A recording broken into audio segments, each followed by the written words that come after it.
తాకట్టులో ఉన్న బంగారాన్ని విడిపించి ఆ రోజు ఆన్లైన్ ధరకే కొంటుంది కొమ్మూరి గోల్డ్. అందరికీ నమస్కారం. సుమన్ టీవీకి స్వాగతం. నేను గీతాంజలి. ఇవాళ మనతో పాటు ఉన్న అతిథి శ్రీచక్రపీఠం వ్యవస్థాపకులు, సుమన్ టీవీ ప్రేక్షకులకు ఎంతో సుపరిచితమైనటువంటి ప్రముఖ జ్యోతిష్య పండితులు బ్రహ్మశ్రీ డాక్టర్ ప్రదీప్ జోషి గురువు గారు.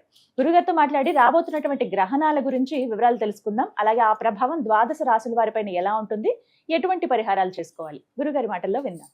గురుగారు నమస్కారం అండి. శ్రీమాత్రే నమః. గురుగారు, చంద్రగ్రహణం, గ్రహణాలు కానీ నేను ఎప్పుడు చెప్పేటట్టుగా ముఖ్యమైన రోజుల గురించి మాట్లాడేటప్పుడు ఖచ్చితంగా మీరు గుర్తొచ్చి తీరుతారండి ప్రతి తెలుగువాడికి. ఇక మిగతా రాష్ట్రాల వారు ఎక్కడైనా, మన తెలుగు వాళ్ళు ఎక్కడైనా ఉన్నా కూడా గుర్తొస్తారు. అంటే ఈ గ్రహణాల సమయం గురించి మాట్లాడితేనండి, మీరు ఇచ్చేటువంటి ఆ ప్రొడిక్షన్ కానీ, చెప్పేటువంటి ఆ జాగ్రత్తలు కానీ, అవి పాటిస్తూ వస్తున్నాము, ఆ ఫలితాలు అందుకుంటూ వస్తున్నాం. అలాగే ఈసారి విశేషంగా పీఠంలో యాగం ఒకటి ఉందని చెప్పారు. దాంతోపాటుగా రాబోతున్నటువంటి చంద్రగ్రహణ ప్రభావం ఎలా ఉంటుంది, ఎవరెవరిపైన ఎంత జాగ్రత్త తీసుకోవాలి, ద్వాదశ రాశుల వారి పరిస్థితి ఏంటి, ఇవన్నీ మాట్లాడుకుందామండి. శ్రీ గురుభ్యో నమః. శ్రీమాత్రే నమః. సర్వస్వరూపే సర్వేషి సర్వశక్తి సమన్వితే భయేభ్యస్త్రాహినో దేవి దుర్గే దేవి నమోస్తుతే. శ్రీమాత్రే నమః. ఈసారి చంద్రగ్రహణం ఇది మనకి శ్రావణ పౌర్ణమి రోజు వస్తుంది. ఆషాఢం, చైత్రం, వైశాఖం, జ్యేష్టం, ఆషాఢం, శ్రావణం. ఆషాఢ అమావాస్యకి సూర్యగ్రహణం ఏర్పడుతుంది. అమావాస్య అయిన 15 రోజులకి చంద్రగ్రహణం ఏర్పడుతుంది. సో శ్రావణ పౌర్ణమి, శ్రావణ పౌర్ణమికి ఈ గ్రహణం ఏర్పడుతుంది. సో ఈసారి జంధ్యాల పౌర్ణమి రోజు గ్రహణం ఏర్పడుతుంది. కానీ జంధ్యాలు మార్చుకోవడంలో ఏ ఇబ్బంది లేదు. అందరూ జంధ్యాలు మార్చుకోవచ్చు, దేవస్థానం దర్శనం చేసుకోవచ్చు, రాఖీ పౌర్ణమి రోజు రాఖీలు కట్టుకోవచ్చు. దానికి ఎలాంటి దోషం ఏం లేదు. భయం ఉంటుంది, అమ్మో పండగ చేసుకోవాలా వద్దా, గ్రహణం కదా పండగ చేసుకోవాలా వద్దా అని ఇవన్నీ ఉంటాయి. కానీ అట్లాంటివి ఏమీ లేదు. అందరూ పండగ చేసుకోవచ్చు, గ్రహణం చేసుకోవచ్చు. కాకపోతే ఒక్క నియమం ఏదైతుందో, ఈ గ్రహణం రోజున పొట్లకాయ తినకూడదు, గుమ్మడికాయ పగలగొట్టద్దు. అదే విధంగా సేమియా పాయసాలు, అంటే ఈ మనకి నాగుల పంచమి రోజు కొన్ని నియమాలు పెట్టుకుంటాం కదా, పాముల ఆకారంలో ఉన్న ఏవి తినొద్దు అంటాం కదా, సేమ్ అట్లాగే ఈ శ్రావణ పౌర్ణమి రోజు మాత్రం అవి చేయకూడదు. అంతకుమించి ఇంకేం లేదు. చక్కగా అందరూ దేవస్థానాలకు వెళ్ళండి, దైవ దర్శనాలు చేసుకోండి, జంధ్యాలు వేసుకోండి. ఎందుకోసమంటే ఈ గ్రహణము మనకు కనిపించట్లేదు, ఇది విదేశాల్లో కనిపిస్తుంది. సో విదేశాలకి ఈ గ్రహణం వల్ల చాలా క్లిష్టమైన పరిస్థితులు ఉంటాయి. మేబీ యుద్ధం చాలా తీవ్రతరంగా వెళ్ళిపోయే అవకాశం కూడా ఉండే అవకాశం ఉంది. సో ఏదైనా భయంకరమైనది అయితే జరగవచ్చు. ఎందుకోసం అంటే శతభిష నక్షత్రంలో గ్రహణం జరుగుతుంది. చంద్రుడు శతభిష నక్షత్రంలో ఉన్నప్పుడు గ్రహణం రాకూడదు. శతభిషం అంటే అర్థమైంది, శత అంటే 100, బిషక్ అంటే వైద్యుడు అని అర్థం. సో వైద్య నక్షత్రం అంటారు, శతభిషక్ అంటారు. అంటే 100 నక్షత్రాల యొక్క కలయిక ఎక్కడైతే ఉంటుందో అక్కడ గ్రహణం ఏర్పడుతుంది. అక్కడ గ్రహణం ఏర్పడకూడదు వాస్తవం. అక్కడ గ్రహణం ఏర్పడితే జల యుద్ధాలు జరుగుతాయి. ఈ సముద్రంలో జరిగే యుద్ధాలు ఉన్నాయి కదా, ఆ యుద్ధాలు ఎక్కువగా జరుగుతుంది. మనం ఈ పరాభవనవ సంవత్సరం చెప్పుకునేటప్పుడు వాటర్ లిక్విడ్ ఎలిమెంట్, ద్రవ పదార్థాల గురించి యుద్ధం జరుగుతుందని చెప్పాం కదా. సో ఇప్పుడు ఆయిల్ అయినా అదే, గ్యాస్ అయినా అదే, మొత్తం అదే. సో ఈ యుద్ధం ఇంకా తీవ్రతరం కాబోతుంది. బట్ పెరుగుట విరుగుట కొరకే అన్నట్టు ఈ గ్రహణం తర్వాత మేబీ యుద్ధం కాస్త ఇదైపోతుంది. ఎందుకోసమంటే ఇంకా ఏదో ఫైనల్ బ్యాటిల్ ఏదైతే జరగబోతుంది, కాకపోతే అది ఏం జరుగుతుందో తెలియదు. ఎందుకోసమంటే చంద్రుడు శతభిష నక్షత్రంలో రాహుగ్రస్త చంద్రగ్రహణం జరిగితే రాహువు చంద్రుడికి శత్రు. కాబట్టి రాహు చంద్రుని యొక్క కలయిక, అది రాహు నక్షత్రం. మళ్ళీ శతభిష నక్షత్రం ఎవరిది కాదు, రాహు యొక్క సొంత నక్షత్రం. పోనీ ఆ రాశి ఎవరిది అని అంటే అది కూడా శనిగ్రహం యొక్క రాశి. సో శని రాశి కాబట్టి శని కూడా పక్కనే ఉన్నాడు, గురు రాశిలో శని ఉన్నాడు. శని గురుగ్రహం యొక్క రాశిలోకి వెళితే సంపదను మొత్తం కొల్లగొడతాడు, తీవ్రతరం చేస్తాడు. ఇప్పుడు ఇన్ఫ్లేషన్ వస్తుంది దానివల్ల, ఆయిల్ రేట్లు పెరుగుతున్నాయి దానివల్ల. గురుగ్రహానికి బలం వచ్చినా కానీ శని గురు బలాన్ని కిందికి నూకేస్తున్నాడు. గురువు స్వక్షేత్రంలో ఉచ్చస్థానంలో వచ్చినా కానీ ధరలు పెరగని, అంటే బంగారం ధరలు పెరగనివ్వట్లేదు, ఏది కానివ్వట్లే. ఇన్ఫ్లేషన్ అంటే కరువు తీసుకొస్తున్నాడు. అంటే ఆయిల్కి, ఖనిజాలకు, వాటికి ధరలు పెరిగిపోతున్నాయి. ఇబ్బందులు. సో దీనివల్ల ఏం జరుగుతుందంటే మనకి ఇన్ఫ్లేషన్ రాబోతుంది. ఆర్బీఐ కూడా అదే చెప్తుంది. సో ఆ ఇన్ఫ్లేషన్ ప్రభావం మనకి ఇంకా కనబడలేదు, కనబడుతుంది, మెల్లిగా కనిపిస్తుంది. ఎందుకోసం అంటే నిన్న నేను ట్యాబ్లెట్లు కొనడానికి వెళితే ప్రతిసారి కొనే ట్యాబ్లెట్ 80 రూపాయలు ఉండేది, నిన్న కొంటే 170 రూపాయలు అయిపోయింది, డబుల్ అయిపోయింది ట్యాబ్లెట్. ఏందబ్బా డబుల్ అయిపోయింది అని అంటే సార్ రేట్లు పెరిగిపోయినాయి సార్ అని. సో ఒక్కొక్క దగ్గర అంటే అన్ని ఇండస్ట్రీలో స్టార్ట్ అవ్వదు, ఒక్కొక్క ఇండస్ట్రీలో ఒక్కొక్క మెల్లిమెల్లిగా కనిపిస్తుంది అనమాట. మీరు ఇప్పుడు ఇడ్లీలు తింటా ఉంటారు, ప్లేట్ 40 రూపాయలు ఉండే ఇడ్లీ రేపటి రోజున మీకు 60 రూపాయలు అయిపోతుంది, మీరు అడగాల్సిన అవసరం లేదు, గ్యాస్ రేట్లు పెరిగిపోయినాయండి అని చెప్తారు. సో అన్ని రేట్లు పెరిగిపోయినాయని చెప్తారు. ఇంకా అదే జరుగుతుంది. కాకపోతే ఇక్కడ నేను నా జ్యోతిష్ శాస్త్రంలో నేను రీసెర్చ్ చేసింది అర్థమైందనంటే మళ్ళీ బయోవార్ లాంటిది ఏదైనా రాబోతుంది. బయోవార్ హెల్త్కి సంబంధించి. ఎందుకోసం అంటే వెపన్ తోటి చేసే దానికన్నా బయోవార్ ఎక్కువగా దెబ్బతీస్తుంది. కాబట్టి బయోవార్ అయితే రాబోతుంది. అది భారతదేశం మీద చాలా కీలకంగా రాబోతుంది అనేది మాత్రం తెలుస్తుంది. సో అది చైనాకి భారతదేశానికి విపత్తు బయోవార్. అది ఎలా రాబోతుంది, ఎప్పుడు వస్తుంది, ఎట్లా వస్తుంది అనేది మాత్రం తెలియదు, కానీ దెర్ ఇస్ ఎ బయోవార్. నేను అందుకే చెప్తున్నాను, ఇప్పటి నుంచి మీ పిల్లలకు కానీ మీరు కానీ మీరందరూ కూడా కోవిడ్ టైంలో మనం ఎలా ఉన్నామో ఇప్పుడు కూడా అలాగే ఉండండి. ప్రభుత్వాలు ఏవి చెప్పకన్నా మునిపే అలాగే ఉండండి. నేను మొన్న ఈ మధ్య కీరవాణి గారిది ఒక వీడియో చూసాను, షేక్ హ్యాండ్ వీడియో అని ఒకటి చూసాను. సో మీరు కూడా ఆ వీడియో యూట్యూబ్లో వెతకండి, ఎంఎం కీరవాణి గారు షేక్ హ్యాండ్ వీడియోను వెతకండి. సో ఆ వీడియో చూసిన తర్వాత ఇంకెవ్వరూ షేక్ హ్యాండ్ ఇవ్వరు, అందరికీ నమస్కారం పెడతారు. సో మీరు కూడా ఎవరికి షేక్ హ్యాండ్లు ఇవ్వకండి, మోమాటాలకు వెళ్ళి షేక్ హ్యాండ్లు ఇవ్వడాలు, హగ్గులు చేసుకోవడాలు చేయకండి. దూరంగా ఉండి నమస్కారం పెట్టండి, అది మన సంస్కారము. అక్కడి వరకే మీ ఆరోగ్యానికి అది శ్రీకారం, లేదనంటే ఇంకా బలాత్కారం ఇంకా. కాబట్టి నమస్కారాలు పెట్టండి, దూరంగా ఉండండి, ఎక్కడ పడితే అక్కడ ఆహార పదార్థాలు తినకండి. నేను లాస్ట్ టైం కూడా ఇదే చెప్పాను, పరాభవనవ సంవత్సరం ఉగాది పంచాంగ శ్రవణ చెప్పాను. దాని యొక్క ఇంప్లిమెంటేషన్ ఆగస్టు 28 తర్వాత వస్తుంది. ఈ గ్రహణం జరగగానే అక్కడి నుంచి స్టార్ట్ అవుతుంది. ఎన్నాళ్ళ వరకు ఈ ప్రభావం ఉంటుందండి? 2 నెలల వరకు ఉంటుంది. అబ్బో, మళ్ళీ దసరా వరకు ఉంటుంది. అంటే భాద్రపద మాసము వరకు ఉంటుంది. ముఖ్యంగా ఏంటంటే ఈసారి వినాయక నవరాత్రుల్లో చాలా జాగ్రత్తలు పాటించండి. వినాయక నవరాత్రుల్లో మనకు కొన్ని తీవ్రతమైన ఘటనలు జరిగే అవకాశం ఉంటుంది. కాబట్టి వినాయక నవరాత్రులు ప్రతి ఒక్కళ్ళు ఒక పోలీస్ ఆఫీసర్ లాగా ఫీల్ అవుతూ, మీరు దేశాన్ని మీరే రక్షిస్తున్న ఫీల్ అవుతూ మీరు వర్క్ చేసుకోండి.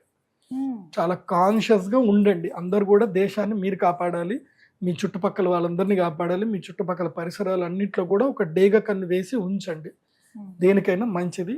ఇప్పుడైతే భారతదేశానికి ఉగ్రవాదుల యొక్క ప్రభావం ఎక్కువగా ఉంది. కాబట్టి ఉగ్రవాదుల నుంచి మన దేశాన్ని మనమే కాపాడుకోవాలి.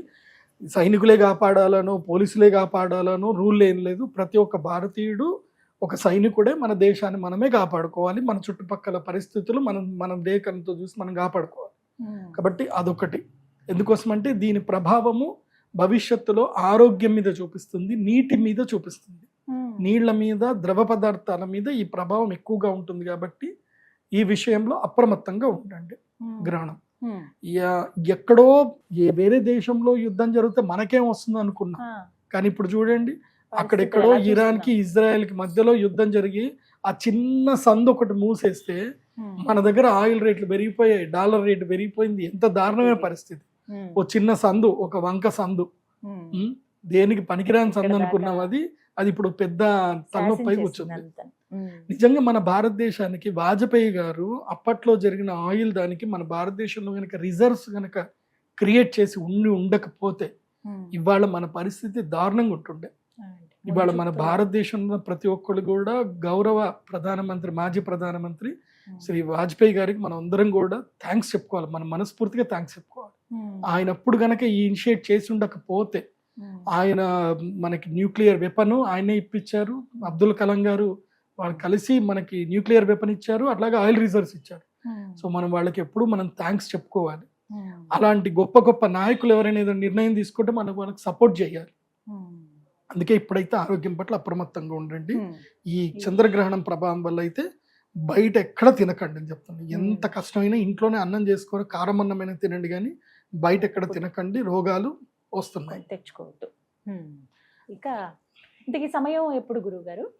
ఈ గ్రహణం 28వ తారీఖు మన భారతదేశ కాలమాన ప్రకారము మార్నింగ్ 6:50 6:50 నుంచి మధ్యాహ్నం 12:51 అంటే 1 గంటల వరకు అనుకోండి. అంటే 7 గంటల నుంచి 1 గంటల వరకు మొత్తం ఆద్యంత పుణ్యకాలం 6 గంటల కాలము ఈ గ్రహణం ఉంటుంది. ఇది మన భారతదేశంలో అయితే కనబడదు. కాకపోతే గర్భిణీ స్త్రీలు అయితే ఎక్కడికి బయటకు వెళ్ళకండి, ఇంట్లోనే ఉండండి. నేను చెప్పాను కదా, గర్భిణీ స్త్రీలకి 3 దశలు ఉంటాయి. ఒకటి ప్రాథమిక, మాధ్యమిక, తర్వాత ఇంకోటి పీక్ ఉత్తమ ఉంటుంది. ప్రాథమిక దశ అంటే కన్సీవ్ అయినప్పటి నుంచి 3 నెలల వరకు పెద్దగా గ్రహణ వేద ఏం పడదు. 4వ నెల నుంచి 6వ నెల వరకు మధ్యమ దశ. ఇక్కడ కూడా కొంచెమే ప్రభావం ఉంటుంది తప్ప ఎక్కువ ప్రభావం ఉండదు. కానీ 7, 8, 9 ఏదైతే నెలలు ఉంటాయో ఆ గర్భిణీ స్త్రీ చాలా జాగ్రత్తగా ఉండాలి. గ్రహణం సమయంలో అనవసరమైన బయటకు వెళ్ళడాలు, ఎక్కడికి చేయడాలు, ఏది పడితే తినడాలు చేయకండి. సో ఏవైతే ఉడకబెట్టినటువంటి ఆహార పదార్థాలు, ముఖ్యంగా పాల పదార్థాలు, పెరుగు, ఇవి తినకూడదు గ్రహణ సమయంలో. జాగ్రత్తగా ఉండండి. ఆల్రెడీ చాలాసార్లు గ్రహణం వీడియో చేశాను, కానీ మళ్ళీ చెప్తున్నాను. చక్కగా వనమాలి గదీశాంకి శంఖీ చక్రీ చనందకి శ్రీమాన్ నారాయణో విష్ణుర్ వాసుదేవోభిరక్షతు.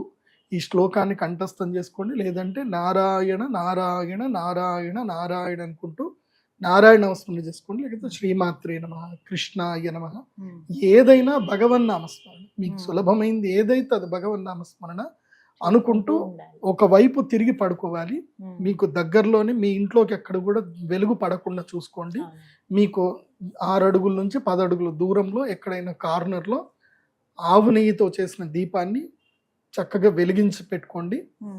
దానివల్ల మీకు ఎలాంటి విపత్తులు జరగవు. మంచినీళ్ళు దగ్గర పెట్టుకోండి, రాగి చెంబులో కానీ లేదా ఇత్తడి చెంబులో కానీ పెట్టుకోండి. అందులోపల ఒక తులసి దళము, బిల్వపత్రం వేసి పెట్టుకోండి. ఆ నీళ్లు తాగండి, ఎలాంటి నెగిటివ్ ఎఫెక్ట్ రాదు. సో ఒకవేళ కనుక మీరు మీ ఆరు బయట ఏదైనా మరుగుదొడ్లు ఉన్నా బయటకు వెళ్ళాల్సి వస్తే గొంగడి బట్ట కప్పుకొని, షాడో లాగా కప్పుకొని బయటకు వెళ్ళేసి రండి. సో ఈ విధంగా గర్భిణీ స్త్రీలు జాగ్రత్తగా ఉంటాయి. పగలు కాబట్టి కొంచెం జాగ్రత్తగా ఉంటేనే మంచిది. జాగ్రత్తగా ఉండాలి. అది చంద్రగ్రహణమైనా సూర్యగ్రహణమైనా గ్రహణమే. మనకైతే కనిపించదు కదా గురువు, కనిపించదు, కానీ గ్రహణ వేద వర్తిస్తుంది. అది పర్వకాలం కూడా. పర్వకాలం కాబట్టి ఆ సమయంలో జప తపస్సులు, హోమాలు ఏది చేసుకున్నా మీకు అమితమైన పుణ్యఫలం ఇస్తుంది. సూర్యగ్రహణము, అందుకు గణపతి అతరు శిష్యుని కూడా చెప్తారు, సూర్యగ్రహే మహానద్యాం ప్రతిమా సన్నిధోవా జప్వా సిద్ధ మంత్రో భవతి అని. ఓం గం గణపతయే నమః. ఈ మంత్రాన్ని ఎవరైతే గనక గ్రహణ సమయంలో 1,00,000 సార్లు కంప్లీట్ చేశారనుకోండి, 1,00,000 అవసరం లేదు, 10,000 సార్లు 10,000 సార్లు పగడాల మాలతో చేయాలి. గణపతి మంత్రం పగడం మాలతోటే చేయాలి. పగడాల మాలతో గణపతి మంత్రం చేశారనుకోండి ఈ గ్రహణ సమయంలో, ఇంకా వాళ్ళ జీవితంలో గణపతి ఇట్లా భుజం మీద చేసుకొని నడిపిస్తాడు. నువ్వు నడువురా, నీకేం ఏ ఆటంకాలు రాకుండా నీకు చూసుకుంటాను అంటే. సో ఆ గణపతి మంత్రం చేసుకోండి. ముఖ్యంగా విద్యార్థులు. ఎందుకోసం అంటే అన్నిటికీ ఆయన్నే. ఎవరు ప్రథమ పూజ్యుడు ఎవరు, అగ్ర పూజ్యుడు ఎవరు అంటే ఆయన్నే కదా. కాబట్టి గణపతి మంత్రం చేసుకోండి. ఇది చాలా సులభమైన మంత్రము అండ్ అందరికీ ఈజీగా వస్తుంది. దీంట్లో ఏ నియమాలు లేవు. ఓం గం గణపతయే నమః. ఈ మంత్రం చదివేటప్పుడు ఒక సీక్రెట్ ఉంటుంది, ఇది బాగా గుర్తుపెట్టుకోవాలి. గం అనగానే ఇక్కడ వైబ్రేషన్ రావాలి పెదాల దగ్గర. గం అనుస్వారం రావాలి. ఓంకారంలో అనుస్వారము, గకారంలో అనుస్వారం. అకార ఉకార మకార ఇతి అని ఓంకారానికి చెప్తారు. అలాగే గకారానికి చెప్తారు ఓం గం గణపతయే నమః అని గణపతి అథర్వశీర్షంలో చెప్తారు. సో గం గణపతి, దీనిలో అకారము అనుస్వారం మకారం ఉంది, ఉకారం లేదు. సో అకార మకారాలు ఎక్కడైతే కలుస్తాయో అది మహాశక్తి కింద వస్తుంది. అది గరిమాశక్తి అంటారు. గరిమాశక్తి అంటే చాలా బలమైన శక్తి అని అర్థం. అనిమాది అష్టసిద్ధుల్లో గరిమాసిద్ధి అనేది ఉంటుంది. ఆ గరిమాసిద్ధి మన గణపతి నుంచే రావాలి. సో అందుకే గం గణపతయే నమః. కానీ చాలా మంది చేసే పొరపాటు ఏంటంటే గం గణపతయే నమః, గం గణపతయే నమః, గం గణపతయే నమః అంటే అట్లా. గం గణపతయే నమః, గం గణపతయే నమః, గం గణపతయే నమః. నువ్వు గమ్ అన్నప్పుడల్లా నీ పెదాలకు వచ్చే వైబ్రేషన్ ఏదైతే ఉందో అది నీ ఆరాని ప్యూర్ చేస్తూ వెళ్తుంది. సింపుల్ చెప్పాలంటే నువ్వు ఒక గంట కొట్టినప్పుడు ఒక వాటర్లో పెట్టి ఒక వాటర్లో మంచి గంట పెట్టి తన్నని గంటను కొట్టండి, వాటర్ అంతా ఎట్లా కదులుతాయి. సో అట్లాగే సౌండ్ వేవ్స్ కూడా కదులుతాయి. నువ్వు గమ్ ఈ అనుస్వారం వచ్చినప్పుడు కదులుతాయి. దాంతో ఏమవుతుందండి, నీ ఆరా ప్యూర్ అవుతుంది.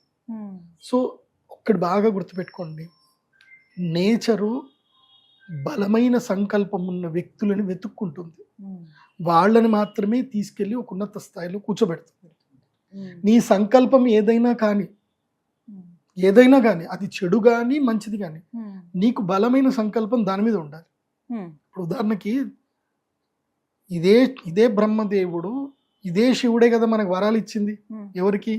మహిషాసురుడికి వరాలు ఇచ్చింది ఎవరు? బ్రహ్మదేవుడే కదా. వాళ్ళంత కఠోర దీక్ష చేశారు. వాళ్ళ సంకల్పం ఏంటంటే వాళ్ళ లోకాలను ఏలాలి, దేవతల్ని హింసించాలి. వాళ్ళ సంకల్పం అదే. మా పూర్వీకులకి మా వాళ్ళకి ఎవరైతే అన్యాయం జరిగిందో ఆ అన్యాయానికి మేము పగ తీర్చుకోవాలి. అందుకే రాజకీయాల్లో చూసిన బుద్ధి లేని వాళ్ళని కూడా భగవంతుడు సీఎం చేసి కూర్చోబెడతాడు, బుద్ధి ఉన్న వాడిని కూడా సీఎం చేసి కూర్చోబెడతాడు. ఎందుకు పనికి మాలిన వాడు కూడా సీఎం అవుతాడు. ఎందుకు అవుతాడు అని చాలా మంది తెలియదు. వీడెట్లా సీఎం అయినరా అని నెత్తుకోకుంటారు అందరూ. వీడికి కనీసం ఏం తెలీదు, ఇట్లాంటి వాడు ఎట్లా సీఎం అయ్యాడరా అని అందరూ నెత్తికొట్టుకుంటారు. ఇందుకోసం అంటే పెద్ద పెద్ద కలెక్టర్లు, పెద్ద పెద్ద మేధావులు అందరూ కూడా వాడి ముందు తలదించాల్సి వస్తుంది. నాకు అర్థమైంది ఏంటంటే, అంటే నేను కూడా ప్రశ్న వేసుకుంటాను కదా, ఎందుకు పనికి మాలినోడిని భగవంతుడు ఈ స్థాయిలో ఎందుకు ఉంచిండు అని అంటే వాడి సంకల్ప బలం గొప్పది. వాడికి నేను సీఎం అవ్వాలని వాడికి సంకల్పం ఉంది. వాడికి తెలివి లేదు, ఏమీ లేదు, కానీ వాడికి సంకల్పం ఉంది నేను సీఎం అవ్వాలి అని అనుకుంటే అయిపోయాడు వాడు. తర్వాత వాడు ఏం చేస్తున్నాడా అనేది అది ప్రకృతికే వదిలేస్తాను తప్ప ఇంకేం లేదు. అందుకే నేనేం చెప్తున్నా అంటే, మీరేం అవ్వాలనుకుంటున్నారు అనేది మీరు క్లారిటీగా అనుకొని ఇంకా దానికి స్టిక్ అయి ఉండాలి. ఇంకా జరగొద్దు, ఇంకా కాదేమో. దానికి మా పతంజలి యోగ సూత్రంలో ఒకటి చెప్తారు, వ్యాధి స్థాన సంశయ ప్రయోజన ఆలస్య అవిరతి భ్రాంతి దర్శన అలబ్ధ భూమికత్వ చిత్త విక్షేపాస్తే నవాంతరాయ అని 9 అంతరాయాలు వస్తాయి మీకు. నేను మళ్ళీ మనం డిస్కషన్లో సంకల్పం అంటే ఏంది, సంకల్పానికి మనని దూరం పంపించేటి ఏంది అనేది కూడా ఒక వీడియో చేద్దాం, మీరు ఫాలో అవ్వండి, అది కూడా చెప్తాను. సో ఇవి మనల్ని దూరం చేస్తాయి సంకల్పానికి. ఆ దూరం అవ్వకుండా నిలబడాలి. అలా నిలబడ్డోడే గొప్ప స్థాయికి వస్తాడు. గొప్ప స్థాయికి ఎలా వస్తాడు అంటే, నీ సంకల్పం మీద నువ్వు బలవంతంగా నువ్వు భయంకరంగా కష్టపడుతున్నావు అనుకో, నేచర్ నేను అబ్జర్వేషన్ చేస్తుంది, నీకు పరీక్షలు పెడుతుంది. నువ్వు అన్నీ నెగ్గావు అనుకో, తీసుకెళ్ళి నేను అడుగుచోబెడుతుంది. అది నువ్వు ఎవడివైనా సరే, నువ్వు ఎందుకు పనికిరాని కోన్కిస్కావైనా సరే, నేను తీసుకొచ్చి అక్కడ కూర్చోబెడుతుంది. నేను ఎంతోమంది చూసిన కౌన్సిలర్ స్థాయిలో ఉన్నటువంటి వ్యక్తిని ఇప్పుడు పిఎం చేసింది సంకల్పం. ఎవరెవరు అందరూ చూడండి. ఇప్పుడు మన గౌరవ ముఖ్యమంత్రి రేవంత్ రెడ్డి గారు చూసుకోండి, ఆయన ఒక మామూలు స్థాయి నుంచి ఇంత స్థాయికి వచ్చి ఒక స్థాయిలో సీఎంగా ఎదిగారు అంటే ఎంత గొప్ప స్థాయి అనేది. ఆయన అంటే సీఎం గారి కొడుకు కాబట్టి, జగన్మోహన్ రెడ్డి కాబట్టి, ఆల్రెడీ వైఎస్ఆర్ కొడుకు కాబట్టి ఆయన అభిమానం ఈయనకు వచ్చింది అనుకుందాం. కానీ ఆయన శక్తి కూడా ఉంది. కానీ ఒక్కొక్కళ్ళు నేను చూస్తున్నా కదా, చాలా మందిని వాజ్పేయి గారు చూసుకున్నా, నరేంద్ర మోదీ గారు చూస్తున్నా, కొంతమంది రాజకీయ నాయకులను చూస్తున్నాం కదా, వాళ్ళు ఎంతో కష్టపడి సంకల్పం మీద స్టిక్ అయి ఉన్నారు, ఎటు డైవర్ట్ కాల.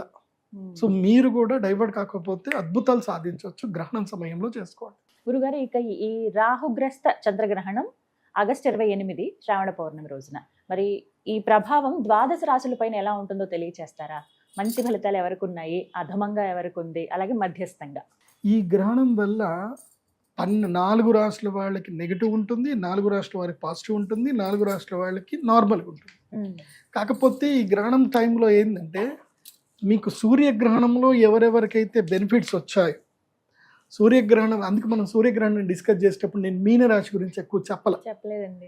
ఎందుకు చెప్పలేదు అంటే, వాళ్ళకి ఆల్రెడీ ఏలినాటి శని ఉంది. సూర్యగ్రహణం ఒక్కటి బెనిఫిట్ ఇచ్చింది, 15 రోజుల వరకే బెనిఫిట్ ఇస్తుంది. కానీ చంద్రగ్రహణంకి ఇటు ఏలినాటి శని తర్వాత గ్రహణం 2 పట్టుకొని పిండేస్తాయి. సో మీనరాశి వారికి ఈ గ్రహణము నెత్తి మీద గుదిబండేసేస్తుంది. మీకు ఏ సంబంధం లేకుండా ఏదో వర్షం పడుతుంది కదా అని చెట్టు కిందకి వెళ్ళి నిల్చుంటారు, అక్కడనే పిడుగు పడుతుంది. సో అట్లుంటుంది. సో మీరు ఎంత సేఫెస్ట్ ప్లేస్ అనుకున్నా మీకు అదే టార్గెట్ ప్లేస్ అవుతుంది. కాబట్టి మీనరాశి వారు ఎంత అప్రమత్తంగా ఉంటే అంత మంచిది. ఈ గ్రహణము కుంభరాశిలో ఏర్పడుతుంది కాబట్టి ద్వాదశ స్థానములో కుంభరాశికి మీనరాశిలో జరుగుతుందంటే మీనరాశి కుంభరాశి ద్వాదశ స్థానం. కాబట్టి తన ద్వాదశ స్థానంలో గ్రహణం జరుగుతుంటే అనవసరమైన ఖర్చులు అవుతాయి. మోసగాళ్ళు మీ ఇంటికి వస్తారు, మోసం చేస్తారు. ఈ మధ్య చాలా మంది మోసాలు నేను చూస్తున్నాను. మనకి ఆ వీడియో కూడా ఒకటి చేయాలి. ఎట్లా అంటే వీళ్ళు దరిద్రులు వస్తారు, మీకు మా దగ్గర రైస్ పుల్లింగ్ ఉందండి, మా దగ్గర రేర్ ఎర్త్ మెటీరియల్ ఉందండి, మా దగ్గర యాంటీ మ్యాటర్ ఉందండి అని చెప్పి వచ్చి మీకు 5,000 కోట్లు ఇస్తాం, 10,000 కోట్లు ఇస్తామని చెప్తారు. ఏదో వాడిది ఏదో ఆస్తులు ఉన్నట్టు చేసినట్టు. మీరు 1,00,000 రూపాయలు ఇస్తే 1,00,000కి 100 కోట్లు ఇస్తామండి, మీరు 10 లక్షలు ఇస్తే మీకు 1000 కోట్లు వస్తాయి అని చెప్పేసి అని వాళ్ళు ఏదో దిక్కుమాల అగ్రిమెంట్ చేసి ఇస్తారు వీళ్ళకి. అవి ఎందుకు పని చేయవు. సో మోసపోతారు. అందులోపల కొంతమంది పేర్లు కూడా చెప్తాను ఎందుకోసం అంటే ఈ మధ్య నాకు ఒక పోలీస్ ఆఫీసర్ పరిచయం అయ్యారు, అని చూపించారు ఇట్లాంటి కేసులు కూడా ఉంటాయండి అని చెప్పి. సో మురళీధరుడు అని ఒక పేరు, వాడు మోసం చేస్తున్నాడు. తర్వాత ప్రవీణ్ అని ఒకడు ఉంటాడు, వాడు మోసం చేస్తున్నాడు. ఎవడైనా మీ దగ్గరికి ఇట్లాంటి పేర్లతో ఎవడైనా వచ్చి మిమ్మల్ని యాంటీ మ్యాటర్లు లేకపోతే మీ దగ్గర ఇవి ఉన్నాయి, మా దగ్గర రైస్ పుల్లింగ్ ఉన్నాయని అంటే చెప్పు తీసుకొని కొట్టండి. నేను క్లియర్గా చెప్తాను. ఫస్ట్ ఆ ఇంటికి ఎవడైనా వచ్చి రైస్ పుల్లింగ్ అని అంటే చాలు డోర్ క్లోజ్ చేసుకొని మీ ఇష్టం వచ్చినంత కొట్టండి వాడిని. కొట్టి వాడిని బయటకు పంపించండి. ఏం కేసులు కావు, ఏం కావు. కాకపోతే వచ్చినప్పుడు వాయిస్ రికార్డ్ పెట్టుకోండి. వాడు రైస్ పుల్లింగ్ అన్న వర్డ్ చెప్తుంది. రేపు పోలీసులు కూడా మీరు కొట్టినా సరే ఏం పర్లేదండి, మంచి పని చేశారంటారు. సో ఇలాంటి దరిద్రుల్ని ఎవరిని కూడా మీ ఇంటికి రానియకండి.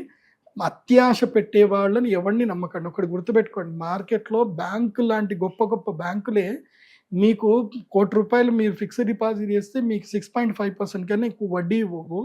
అలాంటిది వాడెవడో మీకు 100 రూపాయల రెట్లు ఇస్తాడు, 100 రెట్లు ఇస్తాడు. అది జరగని పని, అది అబద్ధం. ఎవడైనా మీకు ₹2 కన్నా ఎక్కువ వడ్డీ ఇస్తాను అంటే వాడు అబద్ధం చెప్తున్నాడు అని అర్థం, వాడు మిమ్మల్ని మోసం చేస్తున్నాడు అని అర్థం. సో మార్కెట్లో ఎవరిని నమ్మకండి, మోసాలు ఎక్కువ చేస్తారు. అందులోపల మన నెత్తి మీద శని ఉన్నప్పుడు, ఏలినాటి శని ఉన్నప్పుడు మనం ఈజీగా నమ్ముతాం కూడా, ఈజీగా మోసపోతాం కూడా. కాబట్టి మీనరాశి వాళ్ళు చాలా జాగ్రత్తగా ఉండండి. తర్వాత కుంభరాశి కూడా జన్మస్థానంలో ఉంది. ఆర్థిక నష్టం, అర్థ నష్టం, శరీర కష్టము, తర్వాత మానసిక వైఫల్యత, మనోదౌర్బల్యము ఇవన్నీ కూడా ఏర్పడతాయి. కాబట్టి కుంభరాశి వాళ్ళు కూడా చాలా జాగ్రత్తగా ఉండండి. అండ్ ఈ గ్రహణము నుంచి ఒక 1 నెల రోజుల పాటు మీ గర్ల్ ఫ్రెండ్ తోటి మాట్లాడకుండా ఉండండి, సైలెంట్గా ఉండండి. నేను పనిలో ఉన్నానని చెప్పండి. ఏదో ఒకటి గొడవ అవుతుంది. మీరు మంచిగా ఉన్నామన్నా గొడవ అవుతుంది, మీరు గిఫ్ట్ ఇచ్చినా గొడవ అవుతుంది. మీరు మంచి గిఫ్ట్ ఇస్తారు, తొక్కలో గిఫ్ట్ ఇచ్చిన వాళ్ళే మా ఫ్రెండ్ ఫ్రెండ్ ఈ గిఫ్ట్ ఇచ్చిండు, ఈ గిఫ్ట్ ఇచ్చిన అంటారు, అయిపోతుంది. అక్కడికే మొత్తం సాటిస్ఫాక్షన్ ఉండదు. కాబట్టి ఏమి చేయకండి. కుంభరాశికి బాగాలేదు, మీనరాశికి బాగాలేదు ఈ గ్రహణం, చంద్రగ్రహణం వల్ల. తర్వాత వచ్చేటువంటిది కర్కాటక రాశి వాళ్ళకి ఈ గ్రహణం వల్ల విపరీతమైన కష్టం, మోసపోతారు. కర్కాటక రాశికి కూడా మోసము, తర్వాత మనోదౌర్బల్యం వస్తుంది, ఆరోగ్య భంగం జరుగుతుంది. ఎంత అంటే ఇంకా నారో థింకింగ్ వెళ్ళిపోతారు, సూసైడల్ థాట్స్ ఎక్కువ వస్తాయి. కాబట్టి కర్కాటక రాశి వారికి, అందులోనూ పుష్యమి నక్షత్రం వారికి ఇది వెరీ వెరీ బ్యాడ్ టైం మంచిగా లేదు. ఇంకోటి గురువు తమ రాశిలోనే ఉన్నాడు కాబట్టి గర్వం ఎక్కువగా పెరిగిపోతుంది. గర్వంతో, కోపముతో, అహంకారంతో విచక్షణ లేని పనులు చేస్తారు కర్కాటక రాశి. సో కర్కాటక రాశి వాళ్ళు అప్రమత్తంగా ఉండండి. అట్లాగే వృశ్చిక రాశి వారికి గృహత్యాగం జరిగే అవకాశం ఉంటుంది. వృశ్చిక రాశి వారికి సుఖ నష్టం జరుగుతుంది, గృహ నష్టం జరుగుతుంది, వాహన నష్టం జరిగే అవకాశాలు ఉంటాయి. కాబట్టి వృశ్చిక రాశి వారు అప్రమత్తంగా ఉండండి చంద్రగ్రహణం అప్పుడు. సో ఈ 4 రాశుల వాళ్ళకైతే మంచిది కాదు. ఇక ఎవరెవరికి మంచిది అని అంటే ఇప్పుడు బాగోని వాళ్ళు ఏమన్నా పరిహారం చేసుకోవాలా గురువుగారు? ఏముంది, మా పీఠానికి రావాలి, యాగం చేసుకోవాలి. ఒకవేళ పీఠానికి రాలేకపోతాము, గురుగారు మీరు బాగా కమర్షియల్, మీ దగ్గర మేము డబ్బులు కట్టలేము అని అనుకుంటే మాత్రం పక్కన ఏదైనా దేవస్థానానికి వెళ్ళండి, మీకు ఎక్కడ దగ్గర ఉండే దేవస్థానానికి వెళ్ళండి, చక్కగా ప్రదక్షిణలు చేసుకోండి. ఆ గ్రహణం సమయంలో గంగా స్నానం చేయండి, నదీ స్నానం చేయండి. నది పక్కనే కూర్చొని ఇందాక చెప్పిన ఓం గం గణపతయే నమః లేదా దుమ్ దుర్గాయై నమః, ఈ చాలా ఈజీ మంత్రాలు, కష్టం లేని మంత్రాలు. చక్కగా ఈ మంత్రం చదువుకోండి. లేదంటే ఓం నమ శివాయ, ఇంకా అది పంచాక్షరి మంత్రం, మహామంత్రం అది. ఓం నమో నారాయణాయ శ్రీమాత్రే నమః. ఈ మంత్రం లోపల మీ ఏది అనుకూలమైతే ఆ మంత్రాన్ని గ్రహణ సమయం మొత్తం కూడా జపం చేసుకోండి. అందరూ చేసుకోండి, ఈ రాష్ట్ర వాళ్ళు కదా, అందరూ ప్రతి ఒక్కరు ద్వాదశ రాశి వారు చేసుకోవచ్చు. కానీ ఇది కూడా ఒక చక్కటి పరిహారమే. నేను చెప్తున్నా కదా, గ్రహణ వేధలో ఎవరైతే పుడతారో వాళ్ళ జీవితంలో వాళ్ళకి ఏమీ రాదు. అది చేతికి అందిన కూడు నోటికి రాదు అన్నట్టుగా తినేటప్పుడు పడిపోతుంది, ఇసుకలో పడిపోతుంది, మళ్ళీ ఏరుకోవడానికి కూడా రాదు. ఆ పరిస్థితి గ్రహణ వేద పుట్టిన వంటి ఉంటుంది. గ్రహణ వేద అంటే ఎవరైతే తమ పుట్టిన సమయం ఉంటుందో 15 రోజుల ముందు 15 రోజుల తర్వాత, సూర్యగ్రహణమైన చంద్రగ్రహణమైన ఈ డ్యూరేషన్ మధ్యలో ఉంటే వాళ్ళు గ్రహణ వేదతో పుట్టినట్టే. క్లియర్? ఇందాక మనం చెప్పాను కదా, 7వ గర్భము 8వ గర్భము 9వ గర్భంలో ఉన్నప్పుడు గ్రహణం జరుగుతే, ఒకటి 7వ గర్భంలో జరిగితే 25%, 8వ గర్భంలో జరిగితే 50%, 9వ గర్భంలో జరిగితే 100% గ్రహణ వేదం ఉంటుంది. సో 9వ గర్భం అనేది చాలా కీలకం. సో మీ అమ్మ గర్భంలో మీరు 9వ నెలలో ఉన్నప్పుడు ఏదైనా గ్రహణం వచ్చిందా అని మీరు గూగుల్ జెమినీ ద్వారా మీరు రీసెర్చ్ చేస్తే మీకు దొరికిపోతుంది. ఒకవేళ మీరు ఆ టైంలో పుడితే ఎట్టి పరిస్థితుల్లో వెంటనే నా pradeepjoshi.com వెబ్సైట్కి వెళ్ళి బుక్ చేసేసుకోండి. ఇంకా వేరే ఆలోచన ఏం లేదు. అదే రోజు ఎర్లీ మార్నింగ్.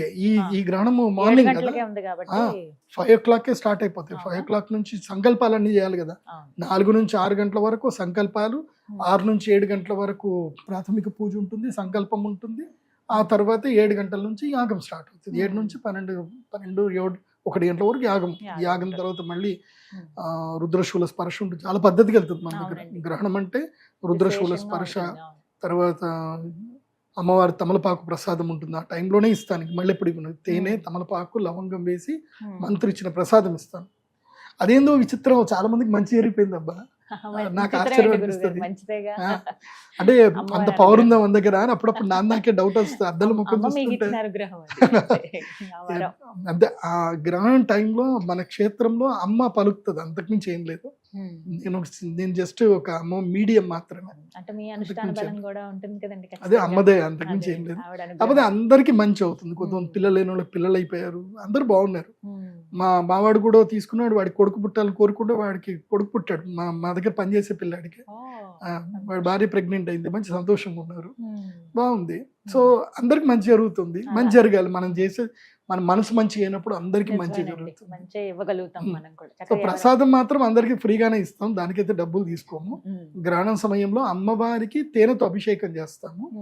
సో ఆ తేనెతో అభిషేకం చేసి ఎందుకోసం అంటే అమృతోద్భవ కాలం అంటారు, అది అమృత కాలం అంటారు. సో అమృత కాలము, పర్వకాలములో తేనె ప్రసాదాన్ని స్వీకరించాలి. సో అది మేము మంత్రించి ఇస్తాం కాబట్టి అప్పుడు అందరూ తీసుకోవాలి, అందరూ లైన్లో వస్తారు. మళ్ళీ అందరికీ అమ్మవారి తిలకం పెడతాము. ఓ పెద్ద ప్రాసెస్ ఉంటుంది. నేను వద్దు అనుకున్నా తగ్గించడానికి ఉండదు, అది ఒకటేసారి. అందుకే 100 మందికే అవకాశం ఇస్తాను, ఎక్కువ మందికి ఇవ్వను. అది కూడా ఒక కంప్లైంట్ గురువు గారు మీ మీద, మీరు మరి 100 మంది పెడతారేంటండి. మరి ఏం చేయాలంటే గ్రహణం అప్పుడు ఫస్ట్ ఏంటంటే అందరికి సంకల్పాలు చెప్పాలి. ఆ తర్వాత గ్రహణం స్టార్ట్ అవుతున్నప్పుడు నేను అందరి దగ్గరికి వెళ్ళి నా చేయితోటి రుద్రశూల స్పర్శ ఇవ్వాలి.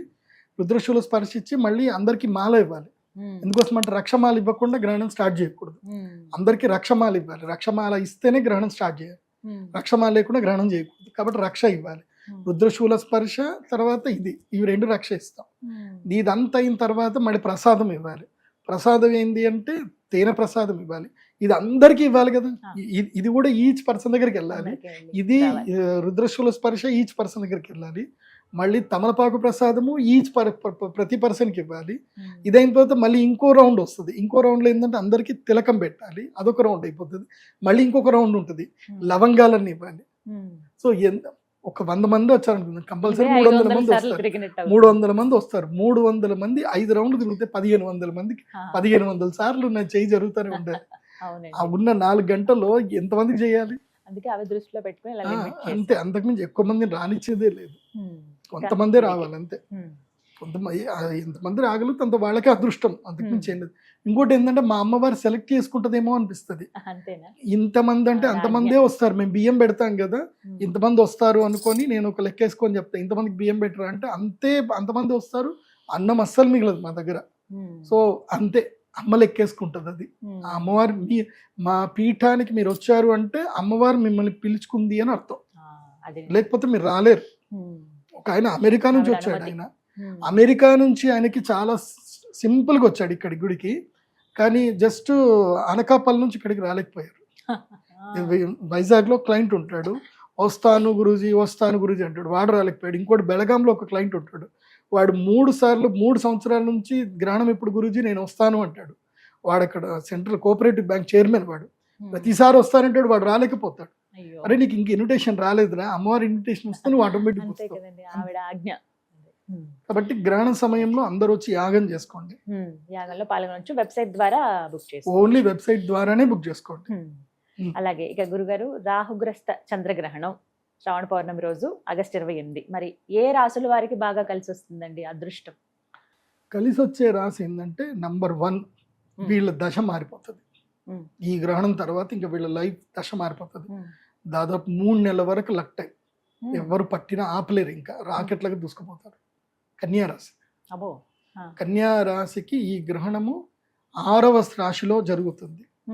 6వ రాశిలో గ్రహణం జరుగుతూ రుణాలు మొత్తం తీరిపోతాయి, అప్పులు తీరిపోతాయి, శత్రుబాధ, రుణబాధ, రోగబాధ, విముక్తి జరుగుతుంది కన్యారాశి.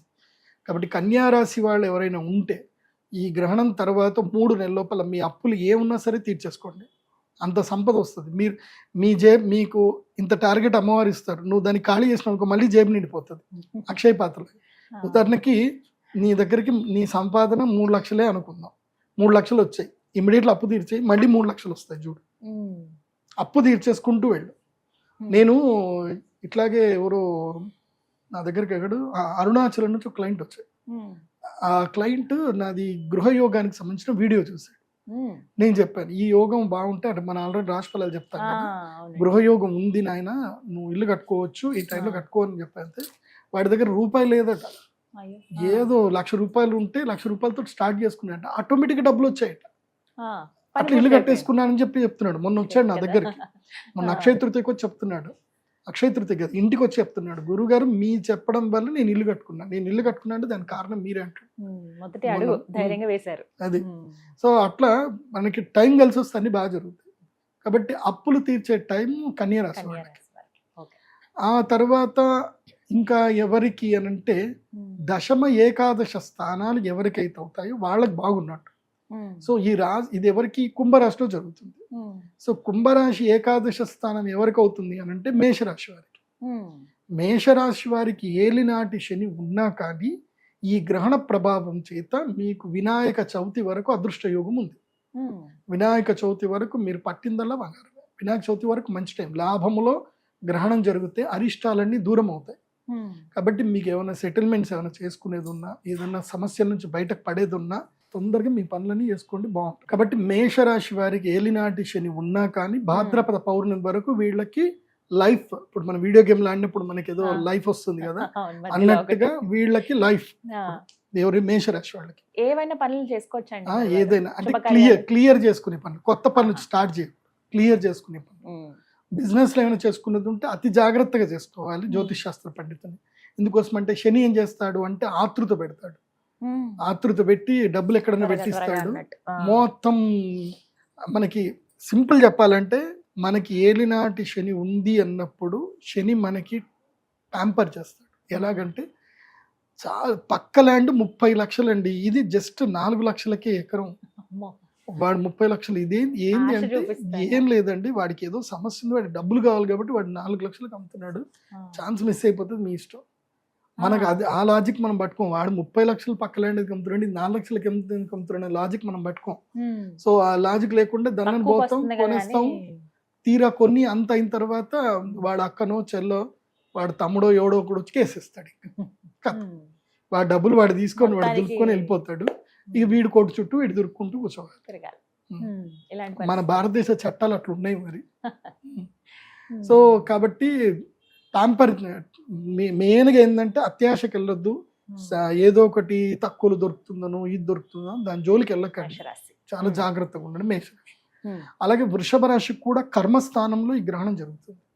కాబట్టి వృషభ రాశి వారికి ఈ కర్మస్థానంలో గ్రహణం జరగడం వల్ల ఒకటి ఏంటంటే మీ లైఫ్ అంతా కూడా మీకు ఒక 5 నిమిషాల్లో మీ జీవితం మొత్తం మీ కళ్ళ ముందు వచ్చేస్తుంది.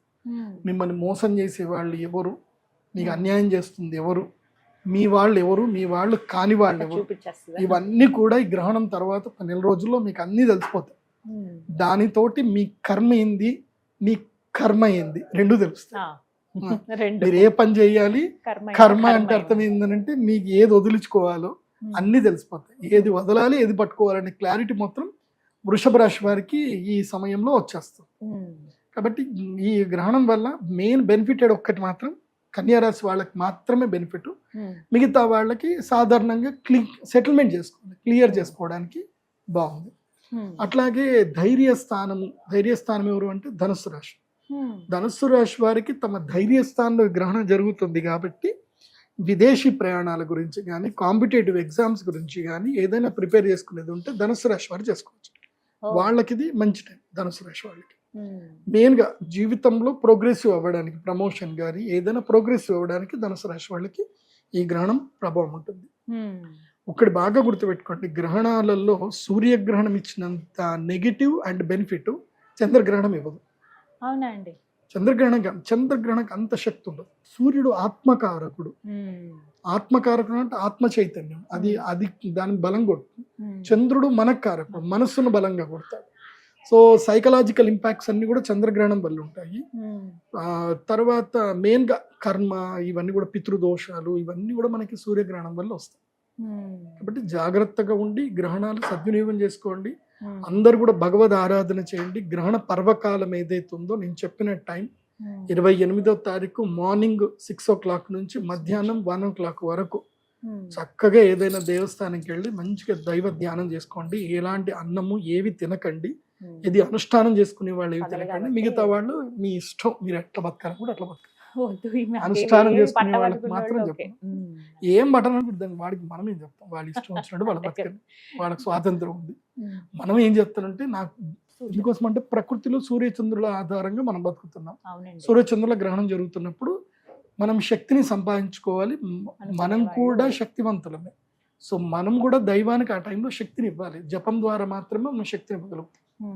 కాబట్టి ఆ టైంలో సూర్యచంద్రాదులకు మీరు శక్తిని ఇచ్చి ప్రకృతిని మీరు ప్రొటెక్ట్ చేస్తే తర్వాత మీకు 1,00,000 రెట్ల పుణ్య ఫలితం వస్తుంది. ఇక మరి మధ్యస్థంగా ఉన్న రాశుల గురుగారు మిగతా వాళ్ళ సంగతి కూడా చెప్పండి. వాళ్ళు ఎదురు చూస్తారు, మాకు ఎలా ఉంటుందండి. మిగతా రాశులందరికీ కూడా చెప్తున్నారు కదా, నో గుడ్ నాట్ బ్యాడ్. అయితే మిగతా రాశులందరికీ నేను చెప్పేది ఏంటంటే దైవ అనుష్ఠానం అయితే చేసుకోండి. ఒకవేళ మీరు మిగతా రాశిలో ఉన్న 12 రాశుల వాళ్ళందరికీ చెప్పేది ఏంటంటే మీరు పుట్టిన డేట్ ఆఫ్ బర్త్ ఏదైతే తీసుకొని గూగుల్లో వేసి ఆ ఎక్లిప్స్ ఎప్పుడు వచ్చింది, మీరు ఏ గర్భంలో ఉన్నప్పుడు సూర్యగ్రహణం చంద్రగ్రహణం ఏర్పడింది, అది 7, 8, 9 గర్భంలో ఉన్న జరిగితే మాత్రం ఏ మాత్రం ఆలోచించకుండా పీఠం లోపల టికెట్ బుక్ చేసుకోండి, వచ్చి యాగం చేసుకోండి. దాని కాస్ట్ ఎంత, గ్రహణం అప్పుడే అవకాశం. కానీ దాని కాస్ట్ ఎంత, మనకి రిటర్న్ ఆఫ్ ఇన్కమ్ ఏమొస్తుంది, ఏం ఆలోచన చేయొద్దు. No calculations. Only ticket book చేసుకున్నామా, కూర్చున్నామా, యాగం చేసుకున్నామా. ఎందుకోసం అంటే it's more than valuable of your spending money. నువ్వు ఇచ్చే డబ్బు అది ఎందుకు పనికిరాదు. అది చిన్న గడ్డి పూచ కూడా కాదు. నీ పాపానికి నీకున్న కర్మకి అది గడ్డి పూచ కాదు. సో మనం అగ్నిలో గడ్డి వేస్తే ఎట్లా దవద కాలిపోతుందో గ్రహణ సమయంలో మీ కర్మ అట్లా కాలిపోతుంది. మీకు సంబంధించిన గ్రహణ వేద అట్లా మొత్తం పోతుంది.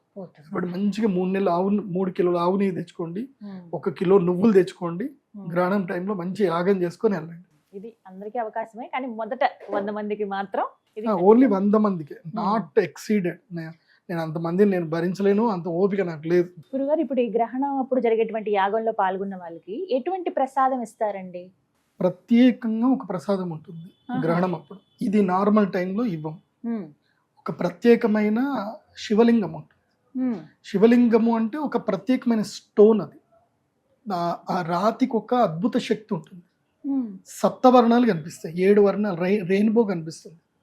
ఆ స్టోన్ ఏంటంటే చంద్రామృత శిల అని ఒకటి ఉంటుంది. It's rare material.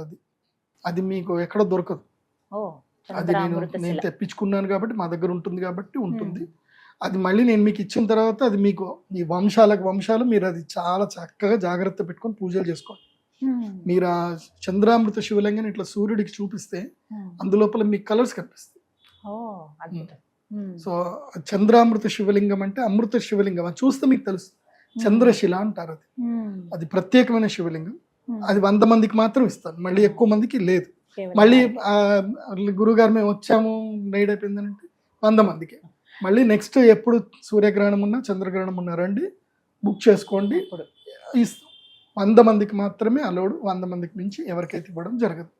ఎందుకోసం అంటే అవి నా దగ్గర కొంచెమే స్టాక్ ఉంటాయి. మొత్తం మీద నా చేయి మీద వెళ్ళలేదు ఒక 5,000 మందికి వెళ్తాయి అంతే, అంతకుమించి ఎక్కువ వెళ్ళవు.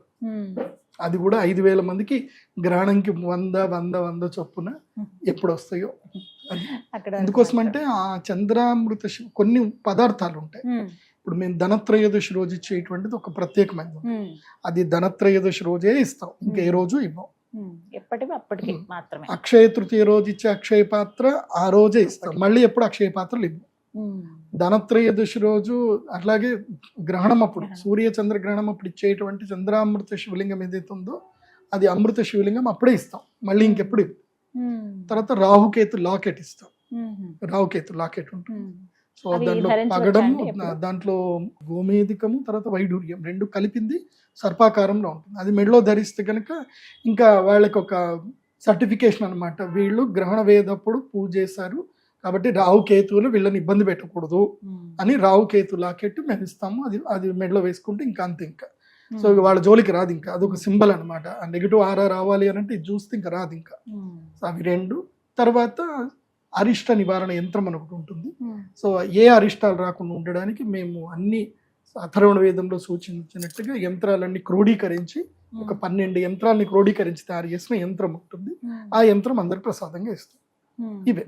ఆ తర్వాత ఈ కృష్ణ స్ఫటిక మాల, జ్వాలాముఖి మాల లేదా కృష్ణ స్ఫటిక మాల ఏదో ఒక మాల ఇస్తాం. ఈ మాల వేసుకుంటేనే గ్రహణ యాగం చేయాలి, లేకపోతే చేయకూడదు. సో ఎవరైనా సరే రాలేకపోతాం అనుకుంటారు అనుకోండి గ్రహణం అప్పుడు, మేము విదేశాల్లో ఉన్నాం మాకు ప్రసాదం కావాలి అని వాళ్ళు కూడా ఆన్లైన్ ద్వారా బుక్ చేసుకొని, ఆన్లైన్ పూజ అని ఉంటుంది, అది సెలెక్ట్ చేసుకొని మీరు పేమెంట్ చేసి మీ గోత్రనామాలు ఇస్తే మీకు ప్రసాదం అయితే పంపించడం జరుగుతుంది. ఆన్లైన్ ద్వారా పూజ చేసిన వాళ్ళకి వాళ్ళ గోత్రనామాలు చదివి పంపిస్తాము. దయచేసి మీ గోత్రనామాలు చదివామా లేదా రికార్డింగ్ చేసి మాకు పంపించండి అని ఎవిడెన్స్ అడిగే వాళ్ళు మాత్రం దయచేసి మాకు పేమెంట్ చేయకండి. నమ్మకం ఉంటేనే పేమెంట్ చేయండి, నమ్మకం లేకోళ్ళకి పే చేయకండి. ఎందుకోసం అంటే మేము ఆ హడావిడిలో మంత్రాలు చదివేటప్పుడు ఒకసారి కరెంటు పోయి ఉంటుంది, ఒకసారి లైట్ ఉండదు, ఒకసారి మాకు కెమెరామెన్ అవైలబుల్ ఉండడు, వాడి గురించి అని మేము ఆగలేం కదా. సో నా పేరు చదవలేదు, రికార్డింగ్లో రాలేదు అని అంటే దానికి నేనేం చేయలేను. కాబట్టి డోంట్ యాక్ట్. మేము తప్పకుండా గోత్రనామాలు అందరూ చదువుతాం. అండ్ అది అమ్మవారి ముందు పెట్టిన ప్రసాదం, అది మీ గోత్రనామాలు చదివినా చదవకపోయినా అమ్మవారి ముందు ప్రసాదం పెట్టామంటే మీకు ప్రసాదం అది వస్తుంది. ప్రసాదం వస్తే అమ్మదేలాగానే భావించండి. కాబట్టి ఆన్లైన్ ద్వారా కూడా మీరు పూజలు చేసుకోవచ్చు విదేశాల్లో ఉండేటువంటి వాళ్ళకు. కాకపోతే కొరియర్ ఛార్జెస్ ఎక్స్ట్రా తీసుకుంటాం. చాలా చక్కగా అంటే ప్రొడిక్షన్ గానీ ముందుగా హెచ్చరించడం గానీ మా జాగ్రత్త కొరకే ఇవన్నీ కూడా చాలా చక్కగా చెప్పారు గురుగారు. ధన్యవాదాలండి. శ్రీమాత. ఎవరైతే ఈ గ్రహణ సమయంలో జరిగేటువంటి యాగంలో పాల్గొనదలిచారో వారు ప్రదీప్ ఋషి గారి వెబ్సైట్ ఉంటుందండి, మీరు అందులో మాత్రమే బుక్ చేసుకోండి. ఇది ఒకటి హెచ్చరిస్తూ ఉన్నారనమాట. మీకు వేరే నెంబర్ నుంచి కానీ ఏమైనా కాల్స్ వచ్చి మేము ఆఫీస్ నుంచి కాల్ చేసామని చెప్పినా కూడా ఎవరు నమ్మొద్దు అని అంటున్నారు గురువు గారు. ఎందుకంటే మన నుంచే వారికి ఫోన్ వెళ్తుంది తప్ప మేము ఇలా రిజర్వ్ చేసామండి, మేము కొంత అడ్వాన్స్ కట్టామండి, లేకపోతే మేము వెబ్సైట్ విజిట్ చేసామండి, ఇలా ఏమన్నా మీరే చెప్పాలి. మీకు ఎలాంటి నెగిటివ్ కాల్స్ కానీ లేకపోతే రాంగ్ కాల్స్ కానీ వచ్చినా కూడా మీరు అవి నమ్మొద్దు.